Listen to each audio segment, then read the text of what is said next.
the Vampire Slayer, Joss Whedon's 1997 to 2003 TV show, spinning cliches to give a teenage girl the power of a male superhero to defeat both traditional villains and ones embodying concepts relevant to the lives of teen girls, is very much a feminist work. In recent years, this assumption has come under scrutiny, but I will maintain that it was good for its day and has a feminist quality that exists beyond the creator's own spurious attachment to the movement. Whedon has enough grounding in feminist ideology to give the show genuine feminist content, but it's only that of white, cishet, second-wave radical feminism. Qualities considered important to modern third-wave feminism are largely absent from the work, including an acceptance and empowerment of marginalized groups. What I would like to call attention to today is the cisgender focus, a failing of the show that has received little to no attention, but is deeply problematic. To put it plainly, Buffy the Vampire Slayer is transphobic.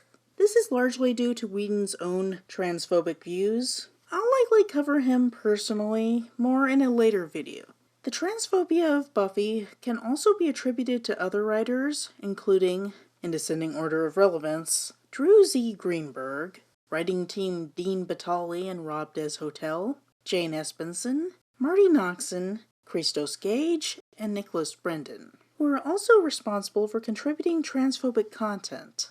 However, as the overseer of all Buffy content, and uncredited contributor of several lines in other writers' stories, I blame Whedon first and foremost. The Buffyverse's fundamental transphobic nature can be traced to his own basic assumptions about gender and sexism. According to him, he independently came up with a feminist theory called womb envy, which had previously been discussed by psychiatrist Karen Horney, anthropologist Margaret Mead, and sex educator Betty Dodson. He has described his version of it as follows. Biology. Women are generally smaller and weaker than men, but they're also much tougher. Put simply, men are strong enough to overpower a woman and propagate. Women are tough enough to have and nurture children, with or without the aid of a man. Oh, and they've also got the equipment to do that, to be a part of the life cycle, to create and bond in a way no man ever really will. Somewhere a long time ago, a bunch of men got together and said, if all we do is hunt and gather, let's make hunting and gathering the awesomest achievement, and let's make childbirth kinda weak and shameful. It's a rather silly simplification, but I believe on a mass, unconscious level, it's entirely true. How else to explain that cultures who would die to eradicate each other have always agreed on one issue?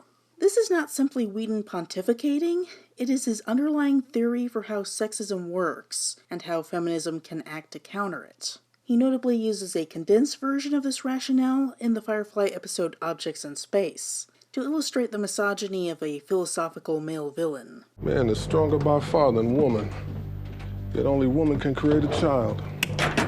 Does that seem right to you?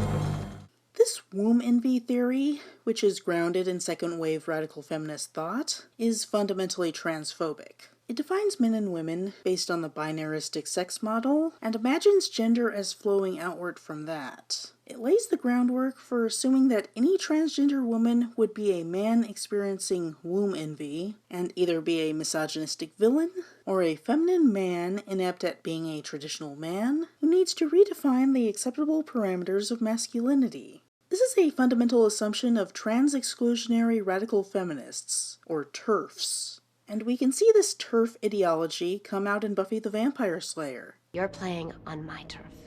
Though Whedon hasn't discussed its Dracula influences, I think it's pretty clear that Buffy was conceived of as a gender-flipped Dracula. He put 3 different versions of Dracula in Buffy, and made Season 2 Episode 7 Lie to Me, partly as a fanboy statement that vicious Dracula is a real vampire, not Anne Rice's goody-good, nerdy vampires, complete with a deep-cut Dracula adaptation shout-out. The guy likes Dracula. Pike is the damsel in distress in the movie. So we did the big role reversal thing, and Swanson's the hero. If you look at the script for the 1992 film version of Buffy the Vampire Slayer, it gets pretty clear that Buffy is a female Jonathan Harker, her love interest Pike is a male Mina, and his friend Benny is a male Lucy, while Lothos is basically Dracula. Whedon attempted a feminist statement by gender-flipping the main protagonists. And this gives Buffy as a character a fundamental androgyny that is played up for the feminist statement. Her superpowers are a mix of the female-specific PMS Spidey sense and traditionally masculine enhanced strength. Both the film and Season 1 climaxes feature Buffy wearing a man's leather jacket and a traditionally feminine prom dress as she goes to fight a Dracula knockoff to make a feminist statement about what a modern female hero looks like. However, this androgynous characterization is largely framed as problematic in context, allowing her androgyny only because she has no other choice. Otherwise, she would, of course, choose a traditionally feminine gender role. Don't you get it? I don't want to be the chosen one. I don't want to spend the rest of my life chasing after vampires. While Jonathan Harker chooses to be a hero to rescue his dear Mina, taking up arms as any man would when presented with a predator like Dracula showing up, Buffy never chooses her struggle. The film vaguely defines her Slayer powers as destiny, and she can't run from destiny, largely because Lothos wants to fang rape her, and she is pushed into it by forces beyond her control. Do you think I chose to be like this? Do you have any idea how lonely it is? How dangerous? The TV show turns it into a feminist struggle by saying that the essence of the Slayer is a demon spirit that villainous men forced on the first Slayer in a rape metaphor that they then try on her before she breaks free. It is made clear that the Slayer, and everything that comes with it, is a burden she doesn't want, if not wholly a violation. Are you having fun? Yeah, I almost feel like a girl. Whedon puts forward two kinds of Slayer metaphor. One, where the strength derives from the mystical feminine and is fundamentally good. The other, where the strength derives from masculine violation and is fundamentally bad. The two takes are each put forward as the means to telling a feminist story. Here's another interesting thing. How come the Slayer is always a girl? I don't know, 'cause girls are cooler. The mystical feminine version is featured in both the film and late in Season 7. The film's mythos says that every generation features a reincarnation of the same woman, the Slayer, a superhero who fights vampires. It doesn't tell us why she exists, but implies that her powers are innately feminine, as a feminist theme about female strength. Specifically, she has menstruation superpowers. It was a natural reaction on the part of a Slayer, a reaction to their unnaturalness. In a 1997 Orange County Register article, Whedon said, "It makes sense that a woman would fight vampires. Vampires have no connection to the natural world, and women are more in tune with nature. Not in a sexist sense, but they're more an integral part of the life cycle." What is terrible about a vampire is that they don't die, that they are trying to buck the system, which again in Hollywood is something that has resulted in grotesque monsters who all look like this. If you do try to buck the system, it is monstrous. You do have to take your place in the cycle. Here we can see womb envy's influence on the Buffy mythos. Buffy is special, we're told, not because of creativity, resilience, or even her Cute fashion sense. but because she has female reproductive organs. It's a biological essentialist TERF view. Why are women oppressed? Why are we paid differently? Why are we paid differently? Why? Because of our reproductive capability. No, oh my God. Because women have babies. When Buffy moved to television, the WB imposed its conservative restrictions on what Whedon was allowed to depict, so the menstruation superpowers were cut, along with various other plot points from the film, such as the reincarnation aspect. Instead of every Slayer being one woman, it's more that Slayer powers are unlocked to one of a various potential set of young women after the previous's death. However, when writing the series finale in Season 7, he returned the feminist-themed Slayer metaphor as derivative from the mystical feminine, writing in an ancient female being to tell Buffy that the Slayer powers are greater than that which the villainous men turned it into, to establish that the rape metaphor take on Slayer powers no longer applies, and then conveniently killing her off before anyone can ask any questions. The series then ends with Buffy unlocking Slayer powers to everyone who has the capacity for them, as is supposed to be a feminist message about empowering young women. From now on, every girl in the world who might be a Slayer will be a slayer. All of the girls featured in the montage, and later in the comics continuing the series, are cisgender. There are no trans slayers, as trans is typically understood. Comics writer Christos Gage was open to the fan-suggested idea of including trans slayers in season 12, but said that Joss Whedon had the final say, and the ultimate absence of them in the plot implies that he struck down that suggestion, or twisted it beyond recognition. Without being as overt as the film in putting forward menstruation superpowers, their absence implies that only cisgender women are affected by the Slayer magic, and that true transgender people simply do not exist in this world. There is nothing like Neil Gaiman's Sandman, where a trans woman is excluded by transphobic magic that in-universe is conducted by transphobic beings, or Brian K. Vaughan's Y the Last Man, featuring trans men excluded by a chromosome-specific plot device. The framing of the Slayer magic works with the transphobic presumption that reproductive organs equal gender, seemingly because Whedon conceived of the Buffyverse as absent of true trans women, only his conception of trans women as men with womb envy.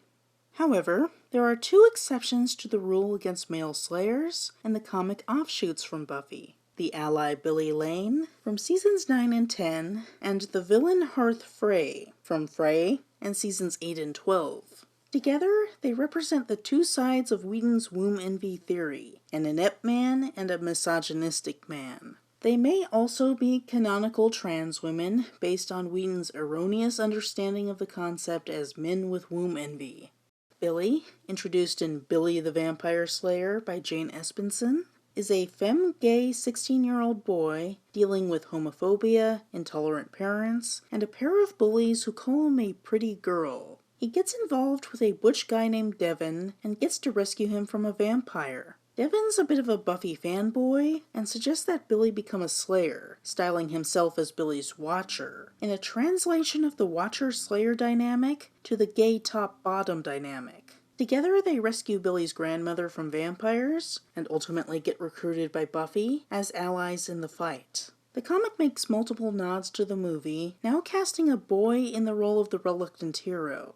In the film, there was a feminist angle of the girl achieving a respected male role, that of vampire slayer. Now it's a feminist angle where a boy achieves a respected role, now defined by femininity. Billy has doubts based on the fact that he's not a girl, not a real slayer, and doesn't have the physical prowess of one. Devin says that he fights like a girl, and it's emphasized that they both see that as a compliment. Billy is always androgynous, but Carl Moline draws him as especially feminine in this scene. It is easy to read transgender subtext, and Whedon has confirmed that this is intentional. In a 2013 Nerdist interview with Whedon, the interviewer suggested that the Billy character was a metaphor for trans women. Whedon said that the idea of trans women went into the concept of the character to some extent, and he framed the concept of trans women as fundamentally different from women, i.e. cis women, in emphasizing that the character can't impede the concept of slayerdom, granting empowerment to women specifically. It shows his transphobic mindset in conceptualizing the Slayer metaphor and Billy.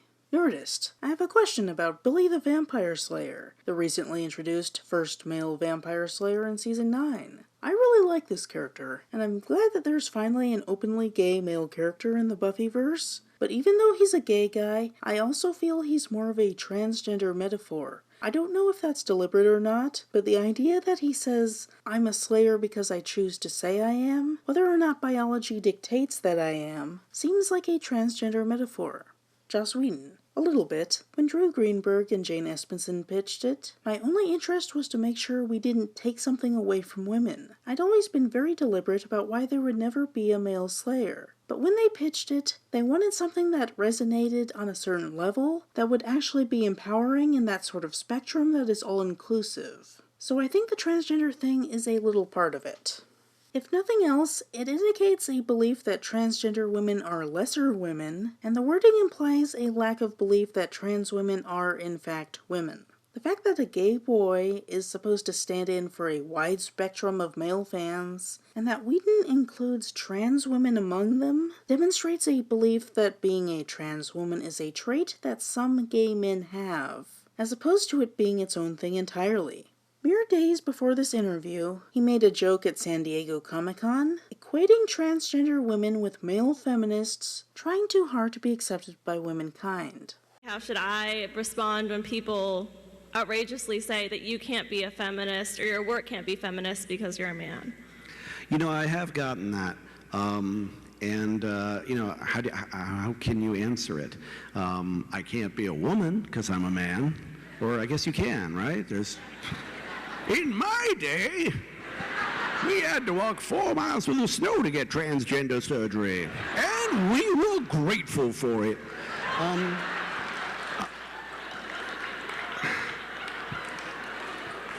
You know, I think I just don't think that's a valid comment. I think there's a perspective I can never have, and I'm fully aware of that.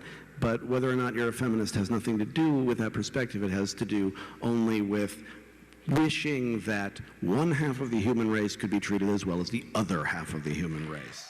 Billy is the creation of Jane Espenson, who thought that the whole "only girls get these fun powers" thing was a betrayal of the series' male fans, and wanted a male ally who gets to occupy the hero role that Whedon created. She was friends with femme-gay Buffy writer Drew Z. Greenberg, and wanted to make a character to bring respect to people like him, something that she would be more successful at in her gay-centric web series Husbands. Whedon's hackles went up because he was concerned that she was proposing something that would subvert the feminist message that he had for the series. Right away, the character was neutered. Unable to aspire to the role of strong female character occupied by Buffy, despite seemingly wanting to be someone like her. In Love vs. Life by Jane Espenson, Billy reaches a moment of desperation where he needs better abilities than he has to rescue Devon, and the spirit of the first Slayer reaches out to him and gives him downgraded Slayer powers to save his boyfriend. For a brief moment, he has a vision and gets Slayer ancestral memories, gaining the insight to save him through a bit of cleverness reminiscent of that of Buffy. In Buffy Season 10, New Rules by Christos Gage, Giles exposits that during a time when the rules of magic were at their most flexible, the strength of Billy's desire to be a Slayer allowed the first Slayer spirit to accept him, not as a Slayer, but as an ally. This fits neatly into Whedon's conception of transgender women as male allies who shouldn't be considered real women. Billy is still ultimately treated as lesser, handed only a consolation prize, while the real women get all the fun powers. His Slayer cosplay is treated as a drag performance as part of his gay aesthetic. It's what the series puts forward as an example of a good transgender woman, and it is fundamentally degrading. Billy! This is Ford. Billy Ford. I trust you've managed to stay out of trouble this time, Billy? No trouble. Billy, get this plugged in. Billy is my name. The name Billy comes up often in Whedon's works. It's his go-to for conveying a sense of childlike innocence, either because the character is literally childlike, or for ironic creepiness. Billy Lane, whose last name evokes the effeminate gay actor Nathan Lane, is characterized as weak in his femininity. Ultimately, this is what makes him acceptable as an ally in the comic's framing. He is weak and harmless, and he can be accepted as a subordinate man with womb envy. His ugly reflection is the misogynistic man with womb envy, Hearth Frey. He originates from Whedon's 2002 to 2003 comic series spin-off Frey about a Slayer in the far future. Melika Frey is born with a twin brother. The Slayer powers meant only for her, split between them, so she gets the strength, and he gets the same psychic connection that Billy has. When attacked by a vampire, he uses that knowledge to sire himself, choosing power in much the same way that Billy does, but with a villainous edge. He then effectively becomes a male slaypire, which is what slayers turned into vampires are called, and Melika's nemesis. It is framed as a perversion of her goodly feminine powers, the logical extension of the undead vampire perverting the life cycle. if you do try to buck the system, it is monstrous. You do have to take your place in the cycle. That on its own is reminiscent of TERF ideology, but the character grows into something extremely transphobic. Hearth was supposed to be a one-off character from a one-off series, but Whedon brought him back in Buffy Season 8 for another one-off adventure, and ultimately made him the main antagonist of Season 12, written by him and Christos Gage, for the series continuity's big finale.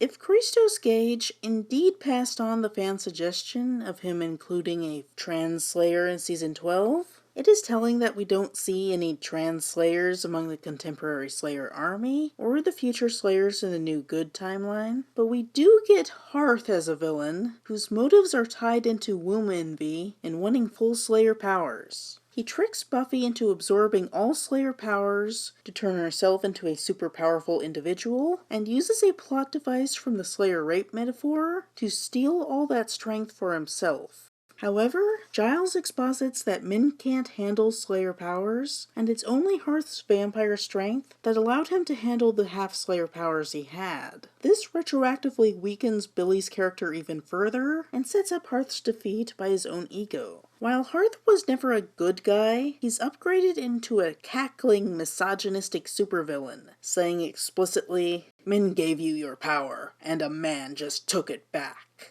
He moves to bite Buffy, but the burden of the full Slayer identity is too much for any man to handle, and he collapses under the strain. Melika and Buffy slay him and save the world. The Slayer legacy returns to womankind, and everyone lives happily ever after. I don't think it's a coincidence that it's Hearth and not, say, Warren to fill this role. His whole shtick is about a man with power that rightfully belongs to women, tied directly into the Slayer mythos. The series ends with a TERF statement about how women's identities and power are not anything that men can aspire to possess.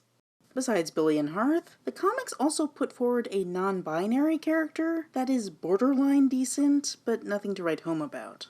In Buffy Season 11, The Spread of Their Evil by Christos Gage, there is an unnamed non-binary witch at Willow's Wicca meeting. It's a decent stab at a trans representation in a more modern Buffy entry than the main plot. The show ended in 2003, and The Spread of Their Evil came out in 2016. However, even then, the character is treated like someone with a specific belief system, rather than the framing of the comic, validating variant human genders. Rather like the token trans woman in Grant Morrison's Wonder Woman Earth 1 Volume 2, getting to live by the philosophy of the Amazons without Diana necessarily accepting her as a woman like her. The witch gets a few scant panels of bottom-barrel representation and is victimized off-screen by supernatural ice, never to be seen again. I can imagine Joss Whedon not wanting a lot of focus on this character. Aside from the Buffy premise being fundamentally a TERF narrative, there are a number of androgynous plot devices and themes that are framed as problematic. They can be used to reflect on our society to make a feminist point, but are ultimately problems that need to be fixed to return to a cis-normative status quo. In the unaired pilot, written and directed by Joss Whedon, Xander ends up holding Buffy's purse while she kills vampires, leading to a gag where Willow thinks that he's effeminate. Xander, do you usually carry a purse? In Season 2, Episode 5, Reptile Boy, written by Joss Whedon and David Greenwalt, Xander is forced to undergo a humiliating hazing ritual, in which he is grotesquely dressed as a woman. Are you wearing makeup?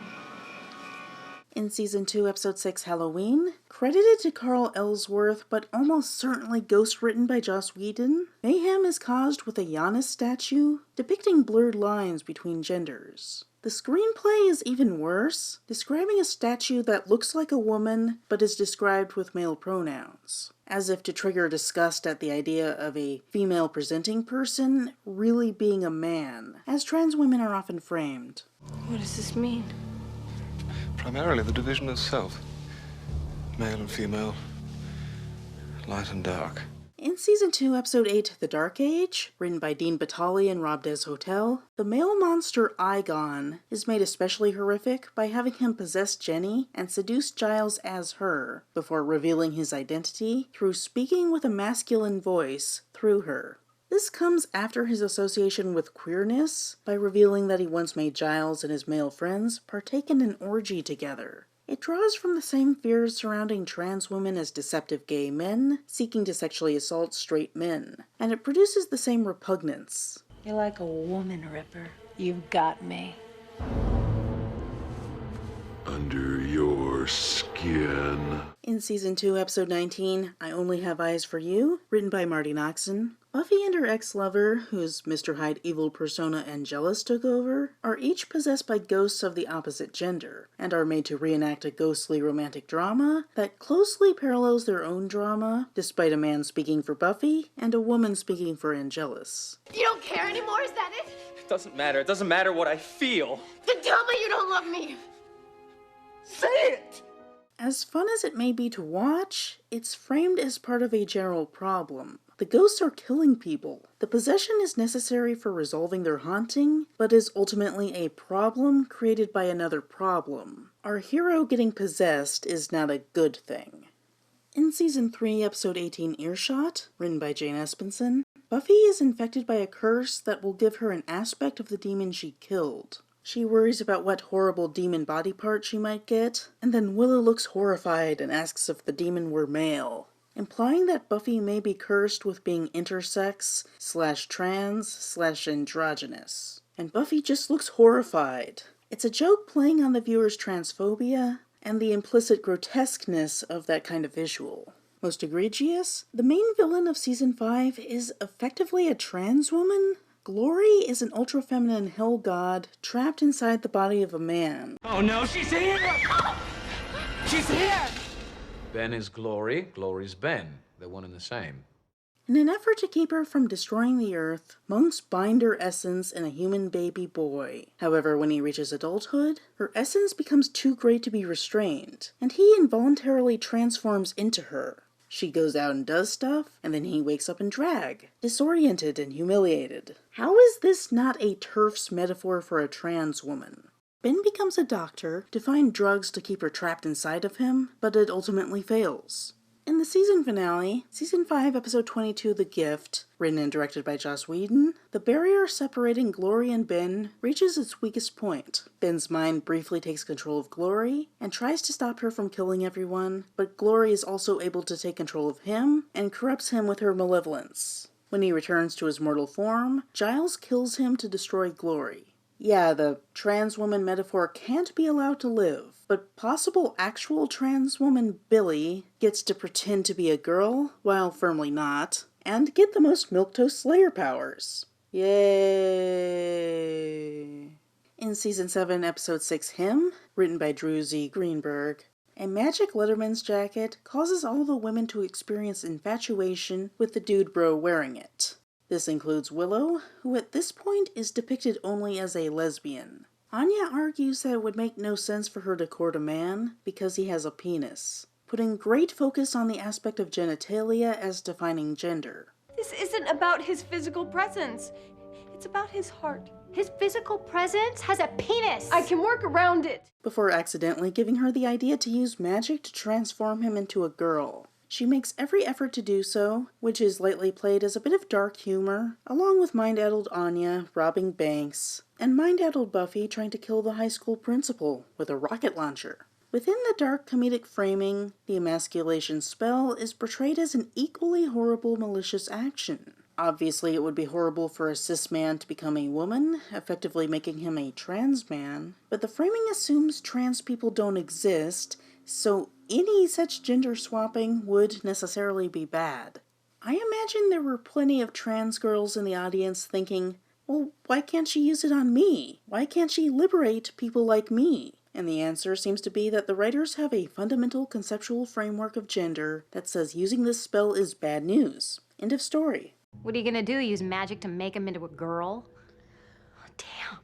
In Season 7, Episode 13, The Killer in Me, written by Drew Z. Greenberg, Amy curses Willow by turning her into a man. Like, it's Warren, a specific villainous man, relevant to her arc, and it's specifically horrific that her personality is increasingly overridden by someone personally abhorrent to her, but there's also simply the horror of androgyny showcased amid gender bender antics.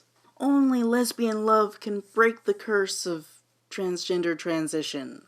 It reads like a TERF's response to trans men transitioning after previously identifying as lesbians, and it may specifically be in response to Patrick Khalifa's 1999 transition. Previously identifying as a lesbian feminist, Khalifa was something of a celebrity in the feminist community for his writings on lesbian sexuality. When he came out and transitioned, it caused a backlash among TERFs, who felt that the community was losing a great lesbian activist. If Whedon was still plugged into radical feminist discourse, there's more than a passing chance that he'd be aware of it.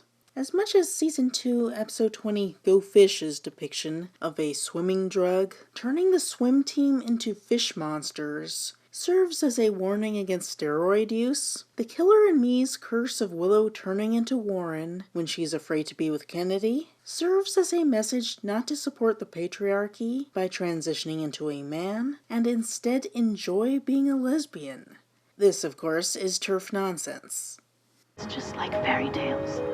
The character of the first evil, introduced in Season 3, Episode 10, Amends, written and directed by Joss Whedon, and brought back as the main villain of Season 7, is a genderless being more or less supposed to be Satan. Aside from a crude CGI demon form, it takes the form of dead people and can be played by any actor whose character has been killed, or is some form of undead. Its androgyny is put forward front and center as a form of horror. Aside from just appearing as various characters with the capacity to torment Angel, the transformations across the gender line are themselves played for horror, as he faces an otherworldly being he doesn't understand. Even the goofy CGI demon that pops out at Buffy is horror from a feminine form transforming into the unfeminine, fundamentally akin to the transphobic trope of a feminine woman revealed to have a penis.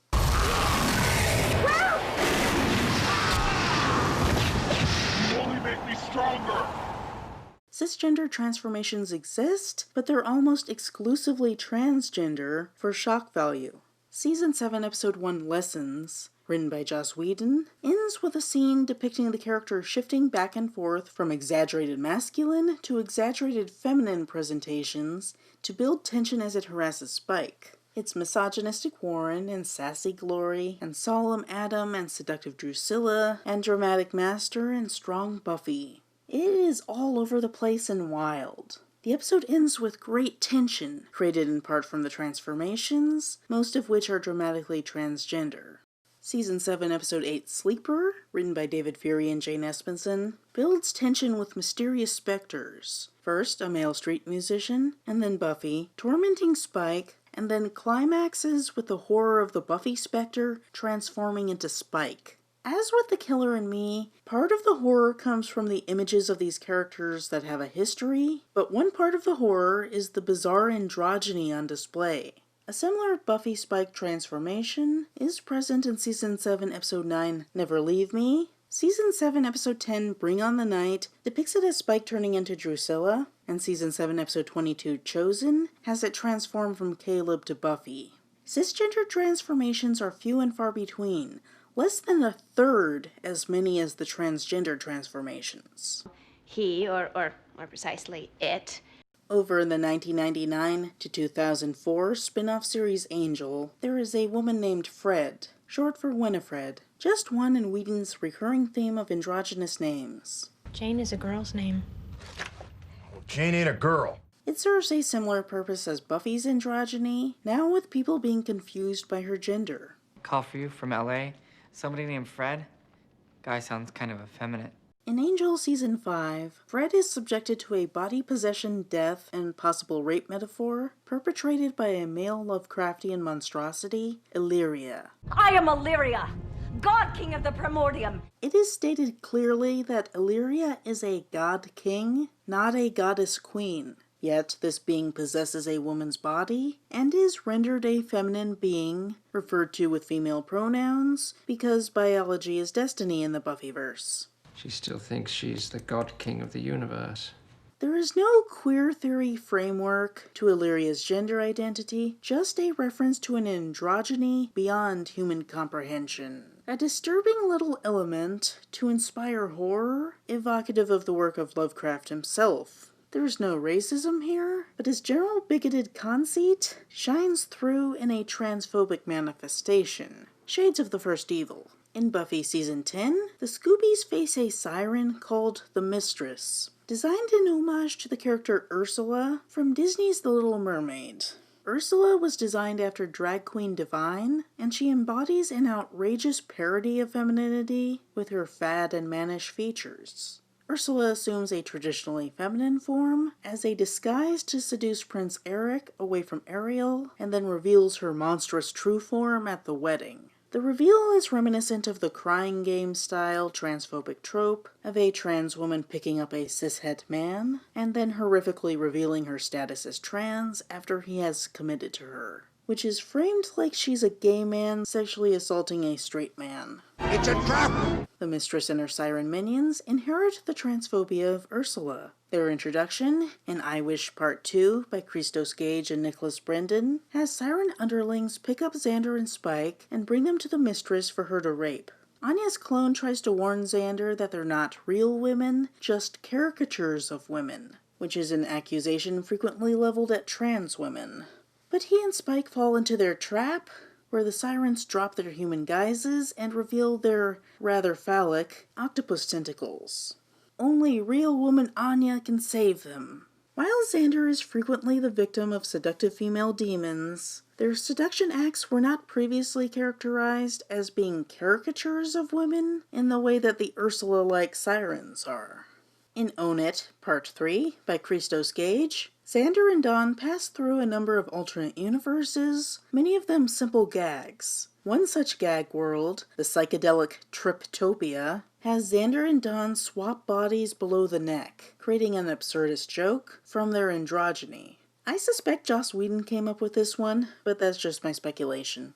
On top of this, in Buffy Season 11, Ordinary People by Christos Gage, a thuggish jackass harasses a young woman in a park. When Buffy comes to her aid, he derisively suggests that she thinks she's Ronda Rousey and calls her just a girl. Rousey has a mainstream reputation as a feminist icon and role model, but she has made extremely transphobic statements about fellow mixed martial arts athlete Fallon Fox that has tarnished Rousey's reputation in trans-positive feminist circles. Her transphobic statements were in 2013. This comic came out in 2017. If the Buffy writers were trans-positive feminists, someone would have caught this. The thug claims MMA mastery and takes Buffy on, only to have her wipe the floor with him, implying that she fulfills the role of Rousey. The framing signs off on Rousey as a feminist icon and role model, standing up to patriarchy. The whole thing has a TERF tone. There are also a number of homophobic jokes that play on the same basic abhorrence of androgyny that features so prominently in Transphobia. You're a dyke! I'm telling the world! But I just wanted to tell you that you won't be meeting Coach Foster, the woman with the chest hair. Tried to bite me. What a sissy. Cute couple. How are people going to look at me after they find out I'm gay? I am gay. I heard you the first time. All I know is I'll never be able to look at him the same again. You know, you're really very attractive. Here's my name and number. And prancing away like a magnificent poof is truly thanks enough. I understand. I have a nephew who's gay, so say no more. Not to mention the problematic treatment of Andrew Wells, played by Tom Lenk. The character was not originally written as gay, but Lenk brought his own femme demeanor, and Whedon chose to incorporate that into the character to make Andrew comedically homophobic in his denial of his obvious queerness. Well, you know what homophobia really means about you, don't you? Whedon was so tickled by this joke that it took until season 10 in the comics for Andrew to come out and start dating guys. He never actually does on the show. It was left to lurid implications that he slept with Warren, as the two conspired against audience surrogate Jonathan. How could he do this to me? He promised we'd be together, but he was just using me. He never really loved hanging out with us. As with the implications of womb envy theory, Andrew's femininity is relegated to both inept manhood and disturbing villainy. We've got maybe seconds before Darth Rosenberg grinds everybody into Jawa burgers, and not one of you bunch has the midichlorians to stop her. You've never had any tiny bit of sex, have you? Buffy the Vampire Slayer and Angel were both formative to me growing up, and Buffy remains one of my favorite shows. But it has some horribly problematic flaws that need to be recognized. It had the first lesbian kiss and sex scene on a primetime show, but it doesn't hold up well through a general queer lens. Whedon's feminism is limited to popular radical feminist concepts rooted in TERF ideology, and the show honors white cis women to the exception of all other women. Even as the show pays homage to the basic feminist concept of women fighting men, and features various destructions of phallic symbols, traditionally masculine men like Angel and Spike receive respect that is denied feminine men like Andrew and Billy. If Monica Owusu-Breen reboots Buffy the Vampire Slayer for the current generation, like it was announced that she would, she needs to do better than what Joss Whedon previously brought to the show, with his womb envy theory and outdated feminism. It's dated. It's carbon dating. We as the consumers of the media need to demand it of her, and it seems like she's on track to doing so. While Whedon has liked J.K. Rowling's tweets defending cis womanhood from aggressive trans women, who were justifiably angry at her transphobic attacks, Owusu-Breen has liked and retweeted trans-positive content, including a workshop for telling trans and non-binary stories. I've seen users in fan groups around the net saying that the time for a real transgender slayer is now. While I don't think we can expect the lead character to be trans, no TV network is that progressive, I think the time is ripe for a trans slayer sidekick, in a role like that of Kendra or Faith. The time for better representation is now. As for the original Buffy the Vampire Slayer, we have to admit it, it's transphobic.